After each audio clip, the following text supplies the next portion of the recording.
Hello friends, I am Apriti. Welcome back to our channel plants space. जैसे कि आपको पता है कि हम कैटरपिलर सेव करते हैं, उन कैटरपिलर से प्यूपा यानी कि क्राइसलिस बनता है। उस क्राइसलिस में से एक ब्यूटीफुल बटरफ्लाई बाहर आती है और फिर उस सुंदर तितली को हम खुले आसमान में आज़ाद कर देते हैं। तो इस तरह हम तितली बचाते हैं। लेकिन इस बार कुछ अलग हुआ। ये जो ऊपर वाले क्राइसलिस हैं ये बड़े हैं और ये जो नीचे वाला क्राइसलिस है ये थोड़ा छोटा है। यानी कि हर बार से जो प्यूपा का साइज रहता है वो इस बार थोड़ा छोटा रहा था एक क्राइसलिस का।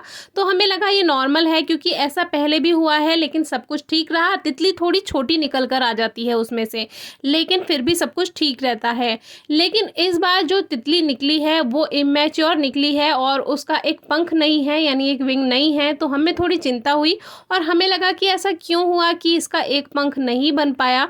तो इसके बहुत सारे कारण हैं जो कि आज हम आपको बताएंगे। लेकिन हो सकता है कि हमारी गलती ना हो और हो सकता है हमारी गलती हो, लेकिन जहाँ तक है मुझे नहीं लगता कि हमारी कुछ गलती रही है। ये नेचुरल हुआ है और इस तरह का विकार बहुत से जीवों में होता है, इंसानों में भी हो जाता है। कभी कभी जब बच्चा जन्म लेता है तब उसमें कुछ कमी रह जाती है, ऐसे ही जीवों में भी होता है। तो ये नेचुरली भी हो सकता है, लेकिन इसके क्या कारण हैं और आपको क्या सावधानी रखनी चाहिए ये भी आज हम आपको बताएंगे। दोनों तितलियों को आप कंपेयर कर लीजिए, इसीलिए हमने इसको थोड़ा ऊपर कर दिया है जिससे आप दोनों को कंपेयर करें। तो आज दो तितली क्राइसलिस से बाहर आई और ये आखिरी तितली थी। अब हमारे पास ना तो कोई कैटरपिलर है और ना ही कोई प्यूपा बचा है। तो नेक्स्ट वीडियो में हम आपको डू और डोंट शेयर करेंगे उस वीडियो में।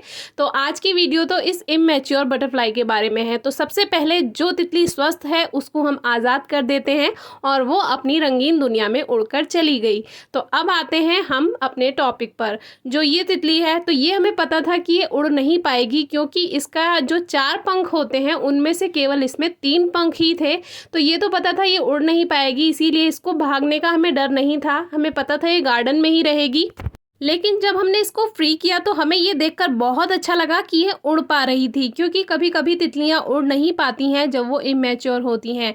तो ये 3 पंख से भी उड़ रही थी। हाँ, ये बहुत ऊंची उड़ान नहीं भर सकेगी, लेकिन वैसे तो हम अपने बाहर वाले गार्डन में तितली रिलीज कर देते हैं, लेकिन वहाँ ज़्यादा फ्लावर्स नहीं होते हैं।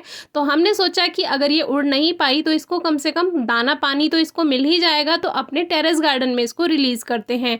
तो हमने टेरेस गार्डन में जैसे ही इसको रिलीज़ किया ये उड़ गई और उड़कर ये दूसरे पेड़ों पर आराम से बैठ रही थी, यानी कि ये गिर नहीं रही थी। यानी कि हमें एक सुकून तो मिला कि कम से कम ये उड़कर फूल तक तो पहुंच जाएगी ही और अपना पेट भर लेगी। तो इसके बहुत से रीज़न हैं जो इसका एक पंख नहीं बन पाया और इसका साइज़ थोड़ा छोटा रह गया। सबसे पहले तो ये जेनेटिक रीज़न भी हो सकता है, यानी कि जो इनके मदर फादर रहे होंगे, हो सकता है वो छोटी तितली हो, क्योंकि कभी कभी लेमन बटरफ्लाई भी छोटी होती हैं अगर आपने नोटिस किया हो। दूसरी बात फीमेल और मेल क्राइसलिस का होता है। वैसे इनमें तो सारे क्राइसलिस का साइज़ सेम ही होता है, फीमेल और मेल का क्राइसलिस लगभग सेम ही होता है। तो ये फीमेल और मेल का क्राइसलिस का साइज़ की ये जो पॉइंट है ये इस पर वर्क नहीं करता है। अब आते हैं तीसरे पॉइंट पर, जो कि होता है प्रॉपर फूड ना मिलना। तो ऐसा तो हो ही नहीं सकता, हम अपने जितने भी हमारे कैटरपिलर सेव करते हैं उनको प्रॉपर फूड देते हैं, पूरी पत्तियों की कभी कमी नहीं हो पाती। फोर्थ पॉइंट है कैटरपिलर को कोई बीमारी हो, कभी कभी भूख ना लगने की बीमारी भी इनमें भी हो सकती है, जैसे हम इंसानों में होती है। तो देखिए हमने इसको इस फूल पर बैठा दिया और इसने अपनी जो इसकी सूंड होती है जिससे ये रस पीती है, जिसको प्रोबोसिस कहते हैं, यहाँ पर एक लाइम एमिग्रेंट भी रस पी रही है फूलों का। ये कॉस्मोस के फ्लावर्स हैं जिनका ये रस पी रही है और कुछ इस तरह से ये अपनी इस सूंड से रस पीती है। तो आते हैं फिफ्थ पॉइंट पर। जो छोटी पत्तियां होती हैं, जो सॉफ्ट लीव्स होती हैं, उनको कैटरपिलर्स खाते हैं। अगर उनको हार्ड लीव्स मिल जाए खाने के लिए तो वो भी एक रीज़न हो सकता है जो इनका साइज़ पूरा नहीं बन पाया। तो अगर छोटी कोमल पत्तियां ना मिले, हार्ड लीव्स मिले, तब भी ऐसा होगा। तो नेक्स्ट टाइम ध्यान रखिएगा, सॉफ्ट लीव्स ही इनको दीजिएगा। 6 पॉइंट है कि टेम्परेचर ठीक ना हो, यानी बहुत ज़्यादा गर्मी हो या बहुत ज़्यादा ठंड हो। तो ठंड का तो अभी सवाल ही नहीं है, अभी बहुत ज़्यादा गर्मी है। तो एक रीज़न ये भी हो सकता है, क्योंकि बहुत ज़्यादा गर्मी होने पर भी कैटरपिलर्स मर सकते हैं। तो इस बात का ध्यान रखिए, या तो मर जाएंगे और क्राइसलिस अगर बना भी लिया तो वो मैच्योर नहीं हो पाएंगे, इमैच्योर रह जाएंगे।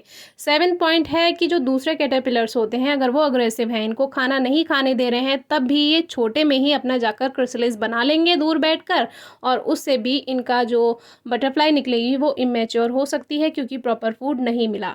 तो ये सारे पॉइंट्स थे जो कि हो सकते हैं इनमें से कुछ रहा हो। जानबूझकर तो हमने इनमें से कोई गलती नहीं की है, प्राकृतिक रूप से इसमें कुछ हुआ हो तो हम कह नहीं सकते हैं, लेकिन ये भी एक पॉइंट था जो आपसे शेयर करना था कि कभी-कभी ऐसा भी हो सकता है। तो इन पॉइंट्स का आप ध्यान रखेंगे तो आपको थोड़ी हेल्प मिलेगी। नेक्स्ट वीडियो जल्दी ही शेयर करेंगे इसके बारे में, जिसमें डू और डोंट शेयर करेंगे। Thank you.